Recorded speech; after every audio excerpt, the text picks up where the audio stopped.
it's expensive building office space, but there's 2 toilets we didn't use, so we just put some sort of sound insulation on the wall, put a cardboard box over the cistern, put the table above the sink, took the taps off, and you can quickly turn what is the ladies' toilet into an office, and we just didn't think anything of it because it's like, well, the space is there, we need it, there wasn't any kind of, there's not any, what's the word for it, that level of, expectation of, well, we have to have nice offices because we're this kind of company.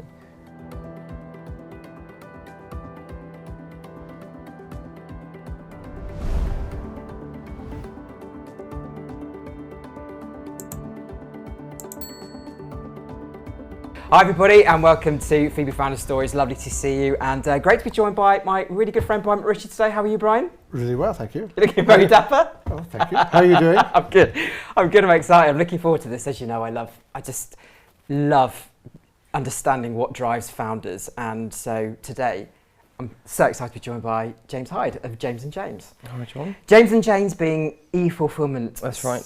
And so basically that is the fulfilment of online orders. Yeah, that's now, it. When I came to see your gaff over in Northampton, it was the biggest, well, you can't call it a warehouse. No, obviously. it's definitely a fulfilment centre. Yeah. But it was absolutely ginormous. I think you just moved in. Yeah, we had. When you came, I think, just after lockdown. It was still no one in the office, but everyone in the FC, wasn't it? Yeah, and it was just, I tell you what, James, which I thought was just so great about that is, if I'd have taken you back in time to the day that you first started your business, and we would say, right, James, this is what what you're going to have, with your name emblazoned right across the top of the the fulfilment centre. Would you believe that is where did you have any doubt? Is that where you just knew this was going to go to? No, I don't think it wasn't that we had doubts. It's just that we never really had a plan. We had a kind of 3 or 4 year kind of business plan that had numbers in it. So we knew what numbers looked like, but we hadn't really thought about what the physical incarnation of those numbers might look like. So I think, yeah, it's been an evolution, and with most businesses, it's a slow evolution, so you don't notice the changes, and it's only when you start, it's only when you come along, John, and point it out and go, well, is this what you, and it's like, oh yeah, actually, yeah, we probably had no expectation of it getting this big that quickly. Yeah, 400 people, the business now employs. An international business? Yeah, so we've got sites US and EU now. Jeez. Well, anyway, James, thank you so much for coming in today. And I want to get straight into something that I think is really interesting in terms of this whole thing about funding. People are always talking about, we've gone and raised X amount, and all of a sudden, name in bright lights, which is a great thing. Yeah, it's a great thing. But it's almost like we've become a bit obsessed with businesses that raise money. I guess you built your business into a multi-million turnover business with pretty much you and your co-founder James owning the whole thing and not raising any money for we over did 20 million, wasn't it? Until we did about 24 million turnover before we went to investors. And actually, people think that, you must have had a lot of money to start with, you must have invested a lot of money, remortgaged the house and everything else, and we didn't. We started with literally a couple of £1,000 and started it all with that. So it kind of goes to show, it can be done. You don't have to have a lot of money to start a business. All you really need is the right idea and the execution to do it. So James, I always like to understand what it was that gave you the idea for the business and gave you the drive to get on and do it. Yeah, I'll give you the bridge story of how I got into it, because it sort of goes back a bit. But I kind of finished uni and hadn't really kind of wanted to get a job, and had wanted to get a job, but hadn't really found a job that I wanted to do, strangely. So started with another business, which again is a story I won't go into, but we had a few things and got to the point where we kind of just needed some cash. So we'd kind of gone through the whole kind of Department of Social Services scheme, and that kind of is okay, but it's not a lot of money. And so got a part-time job working for a local health food company, just doing office admin and some other parts. And part of that was managing their online orders. And we'd been working with a company up in Norfolk who were doing a reasonable job picking, packing, shipping the online orders. But the technology of understanding what was in stock, it wasn't a small company, not a lot of inventory, and quite often have challenges trying to understand how much was left. And it wasn't quite the fax machine backwards and forwards, but it wasn't too far off, that kind of communication. And we sat there, and I had the other James who'd come in to help with some of their web shop and improving that. And it's like, when you put a credit card through online, that confirmation comes back from the bank through the retailer in seconds.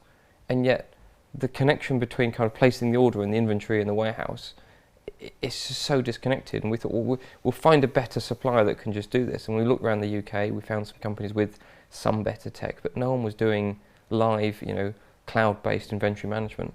And we thought, we'll just do this, because how hard can it be?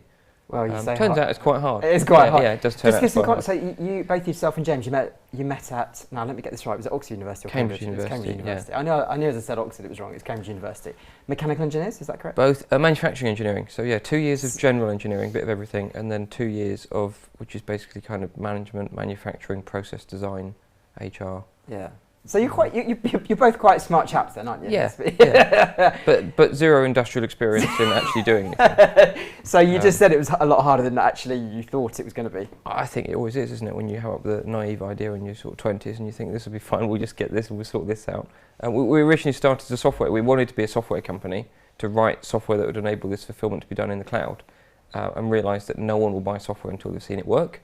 And then we went to a few different companies that did storage and warehousing and said, can we just rent, the size of this little interview area here, to have an office, and can we rent a couple of pallets and we'll store some stock, we'll pick and pack and we'll show it works.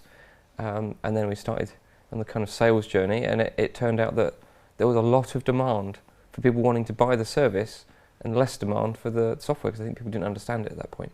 And so the company quickly grew with more and more buildings and more staff to do the physical operation. But we still had, still have an engineering team that developed the software. How quickly did it grow? What are we talking time frame here? What did it go? What was the jump? It was definitely the first 5 years. I think were triple-digit growth every year. So yeah, it's been quite a quick journey. Brian, you've run a number of businesses specialising in around the media sector that have grown at that sort of level. Growth is not an easy thing to manage, is it? No, it's when it happens, wonderful. It's a completely different ballgame. Yeah, it sounds wonderful, and it is wonderful, but it has to be very carefully managed. I mean, what I learned from my periods of growth was that you've got to always have a very close eye on cash, because we all know that cash is king, but in fastly growing businesses, it's more than king; it's the emperor, because you can so easily run out of cash, and everything is growing. All the expenses are growing rapidly as well, and you've got to manage the cash really, really carefully. So, how did you achieve that?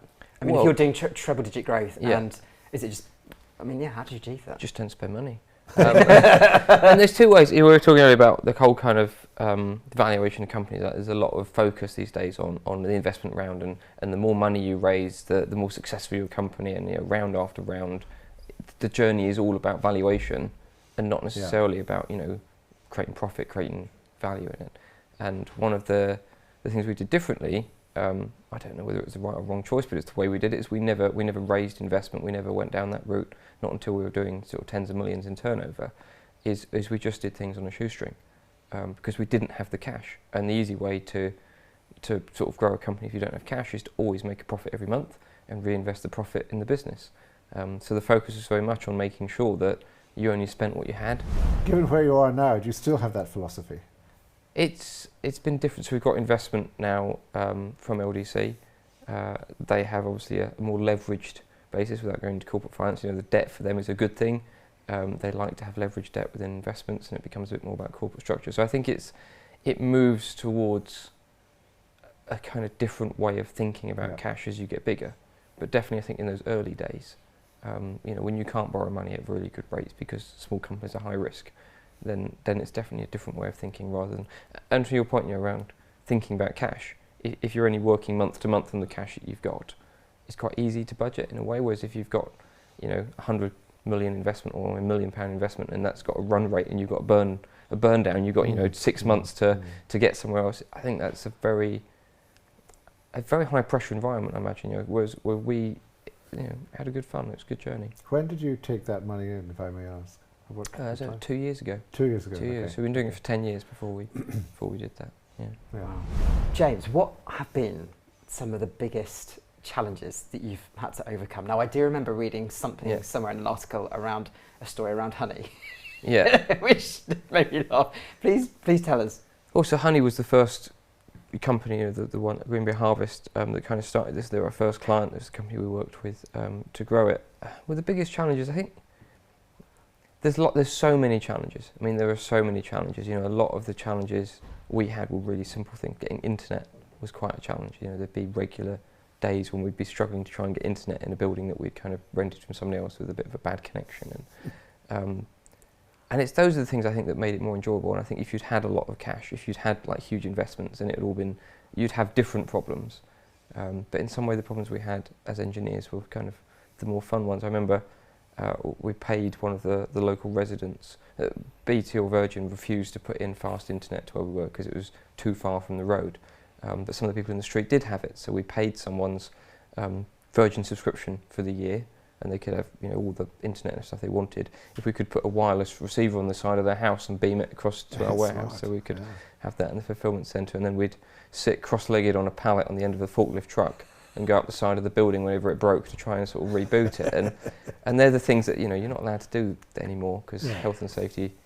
I mean, not that you're allowed to do it then, but when it's your business, you kind of do what you want, can't you? Do you miss when you go back to those stories? Do you miss what it was like? So. Or do you? Oh, okay. I was going to say, if you see, I'm glad that's all over. I mean, lots of people watching this will have seen like Silicon Valley, the sitcom, the HBO sitcom, and I think there's definitely elements of that. You're busting a hole in the wall to just try and get something working. Where I've said before, John, or Brian, we ran out of office space quite early on, and building offices in a building that we knew we were going to be in for 12 months it's expensive building office space. But there's 2 toilets we didn't use, so we just put some sort of sound insulation on the wall, put a cardboard box over the cistern, put the table above the sink, took the taps off, and you can quickly turn what is the ladies' toilet into an office. And we just didn't think anything of it because it's like, well, the space is there, we need it. There wasn't any kind of. There's not any, what's the word for it, that level of expectation of, we have to have nice offices because we're this kind of company. And I think growing from that route, it makes you have a very different view on money. I think if you have investment from day one, it's very easy to go out and, we need all the latest kit, we need all the equipment. And it forced us to make some really tough decisions on our equipment. We were buying a lot of consumer equipment because it was cheaper, but also actually it was more integrated with the internet. A lot of consumer equipment is very plug and play online, which was a really strong point to our company. If you've gone out and bought the state-of-the-art corporate and commercial equipment, you find out it's actually quite restrictive because it's built for a very niche part. James, something you said just reminded me that the journey of a founder has to change over time. At the beginning, you're forced to do everything, and you have to understand everything. You're doing most of it yourself, but that changes dramatically. Yeah, it does. Especially as you've grown so rapidly. That's a huge challenge, I think. So how have you found that? It's been challenging. You say what are the challenges in business? I think one of the personal challenges is letting go. I've always been a bit perfectionist, and when you know everything, a bit or a lot? A lot. Okay, let's get that straight. My wife will attest to that. And when you know everything about anything that goes on in the business, you kind of set it all up. It's really easy to be kind of, to let go. It's really hard, shall I say, to let go of those elements and give it to someone else to do, knowing that, it's not they're going to do it worse than you, but they're going to do it differently. And then you start getting this kind of, how do you then manage communication across different people that have different ideas of different ways of doing things? And so you have to kind of learn a slightly different approach to accepting that different people do things differently. Can we explore that a bit more? Because the evolution of a rookie founder, the stories that you're telling, converting a toilet into an office, they're fun times. Yeah. And you basically set the rules. You do everything because you can. Then all of a sudden a business grows up. You say you have a proper grown-up, really, in the form of a very experienced CEO. Is it difficult, James? Is it difficult to really let go and just accept that this is my baby, but there's actually, is it still your baby? I mean, what goes through your mind? It still is, but there is a level. We're not a political company. We don't have a lot of bureaucracy and everything else in the company, and we work. And Emma, the CEO, is very much a believer in that and works very hard to make sure we keep the culture. But inevitably, as you get to that size, the culture changes. You can't keep out office politics entirely. There's always a little bit somewhere, and you can do everything you can, but there's always, and it does, once you go, I think, beyond 50 people, once you go beyond everyone knowing everyone's name and everyone knowing everyone, it becomes an organisation and a corporate, and it's no longer a startup. And that point, I think, is where, things change. It does become a little bit, I'm not going to say less fun, but it becomes different. How do you, in a business which has grown as rapidly as yours has and now got the size it is, how do you maintain the culture? Culture's easy at the beginning because you're everywhere, your hands are on everything. Yeah. Culture's very easy at that point, but how do you maintain that? Because culture's all important in our business. I think being consistent, being consistent in the way you talk about things and being open. So we've always been quite open, in the business. We've always tried to kind of explain things.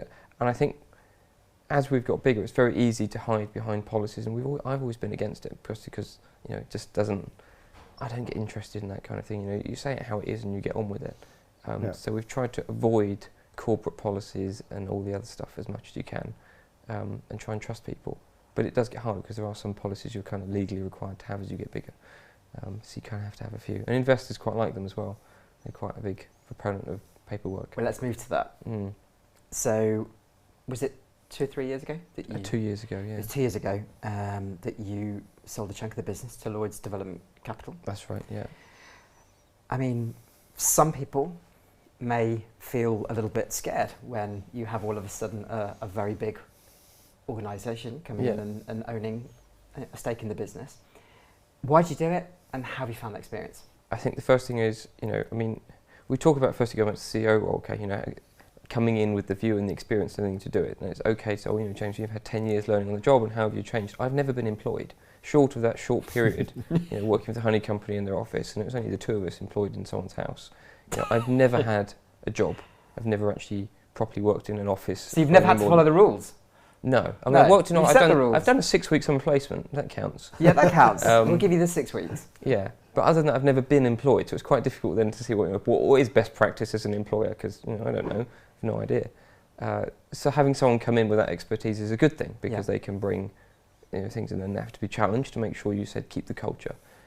But investors, again, they're bringing a view of how do we keep growing the company, and I think James and I both got to a point of not really necessarily having, or definitely not having experience, because we've never done it before, so having zero experience and a lot of questions. I think you start, you can learn a lot by reading stuff on tutorials, YouTube, and talking to people like yourself, other entrepreneurs, but you do get to a point where you start questioning, like, what are we doing?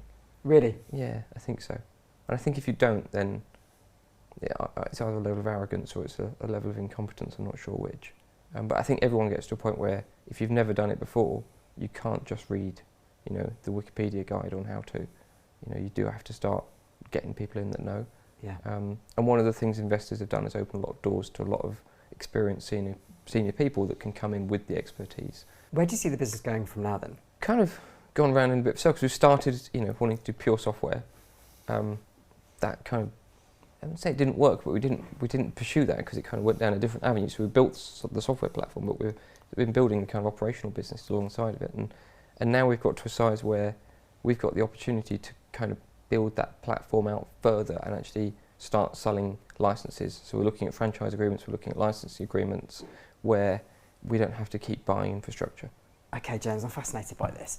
Americans, what is it like dealing in the American market? We see a lot. You mentioned the Silicon Valley program. Yeah. We're a bit obsessed by really what happens over the pond, I think, in the business world over there, especially on the tech side, Silicon Valley, etc. But what is it like to deal in the American market? What has been your experience? It's a very different market, and I actually, to be quite honest with you, we operate in America, but we haven't really what you'd call a fully American business, in the sense that most of our operations in the US and most of our clients are UK companies, European companies over the world that want to trade in the UK and Europe, and so it's an extension of what we do.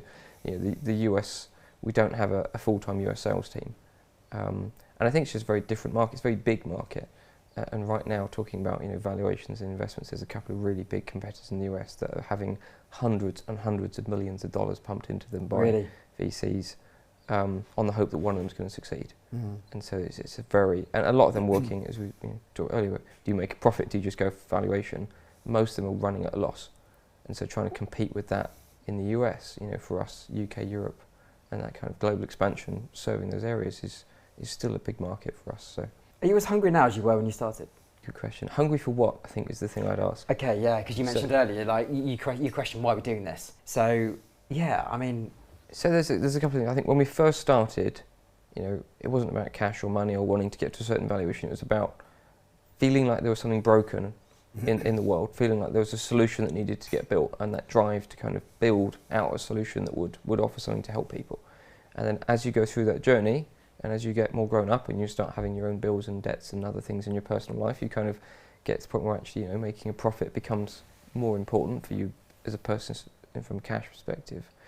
And then I think you get to a point where, cash starts to go off the table again. It becomes, a lot of businesses, they're trying to get hundreds of millions, and you think, well, what are you going to do with it?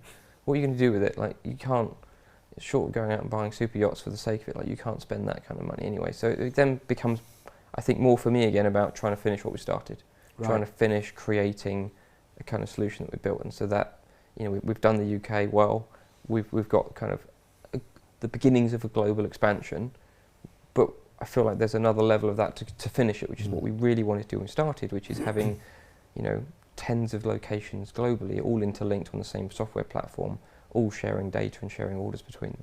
So if you paint that journey, then you're really quite close to the start. Yeah, in a way. Yeah, it's You've kind got of a long way to go. It's kind of been, I'd say it's been that thing where we started with an idea, we got distracted with people wanting to pay money for a service, and now we've kind of built the service. We're now going back to the original idea and saying, actually, how do we finish the thing we started with? And given that you took in, I think it was LDC you mentioned, came in as an investor a couple of years ago, I mean, they clearly won't want to be a shareholder in 10, 15 years' time. So they will be looking for their exit at some point over the next few years. Would you take advantage of having an exit with them, or would you stay and welcome in a new shareholder? It's interesting, when we first started the business, we hadn't ever considered exits. I mean, never even discussed. It wasn't discussed until like year 6 or 7 when someone said, what are you going to do one day? And it's like, what do you mean, what am I going to do? Like, you're going to exit one day. It's like, oh yeah, I guess, yeah. And I don't think we ever thought, others we would. We thought we'd just, keep doing it forever. I think as the company gets bigger, you start to realise that the things I really enjoy and the excitement of starting a company is being involved in everything, is trying to solve all the problems, is dealing with that. As you get bigger, it does become more about professional management. It becomes more about following process, and that's less interesting for me. And I'd probably say if you look at Emma's skill set as CEO, she's better at that than me. She's better at that day-to-day management of an operation than me.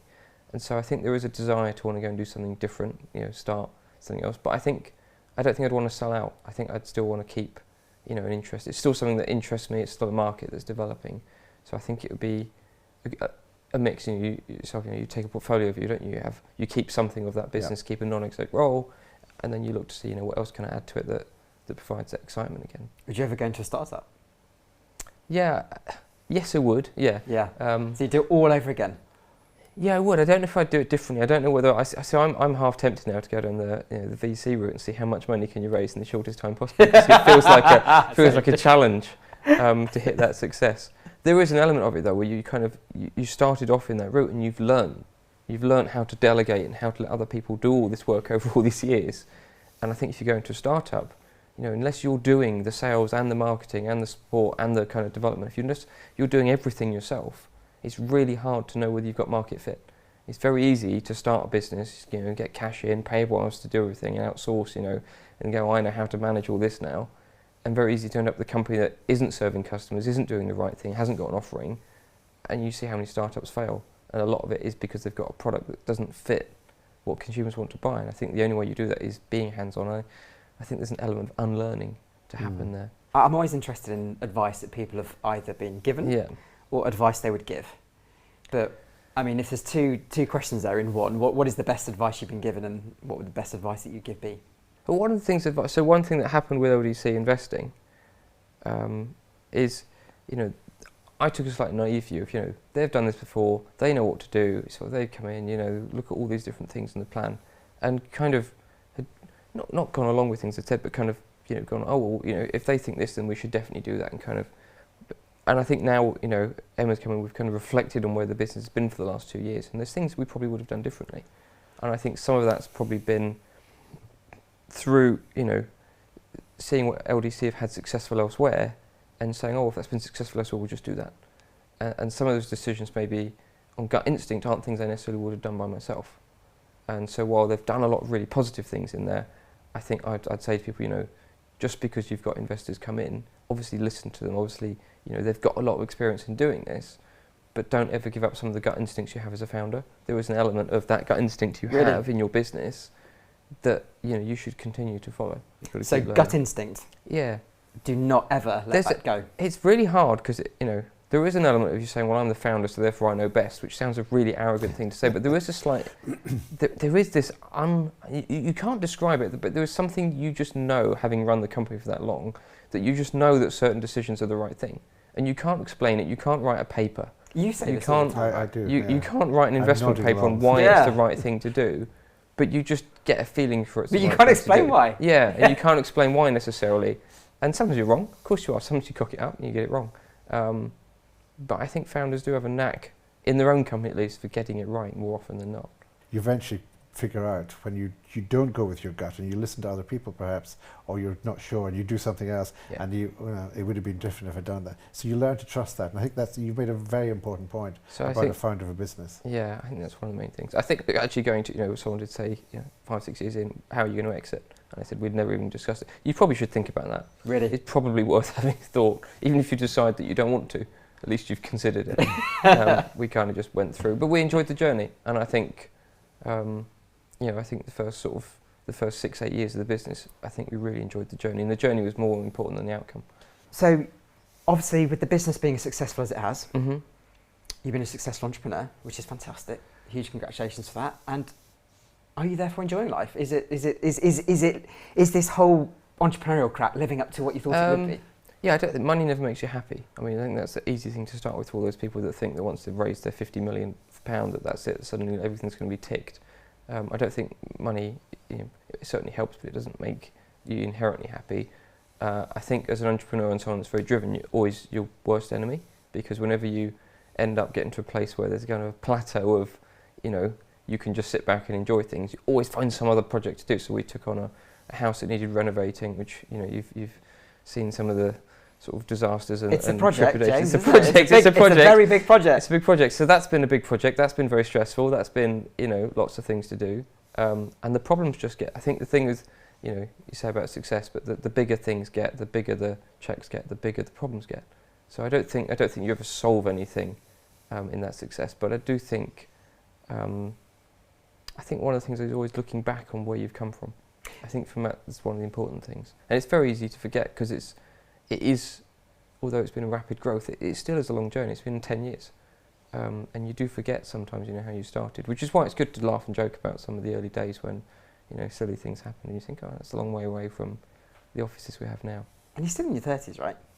Yeah, just in my 30s, yeah. So, I mean, we can't put a number on that. How old are you? 37, although I do get it wrong some days, but it is 37. 37. I mean, James, that is just... I mean, if you think about it, the fact that we're all pretty much going to be working for into our 70s, Yeah. you've still got a long way to go with your... But you work in different ways, don't you? You work in different ways, yeah. I guess that's absolutely a good way to say it.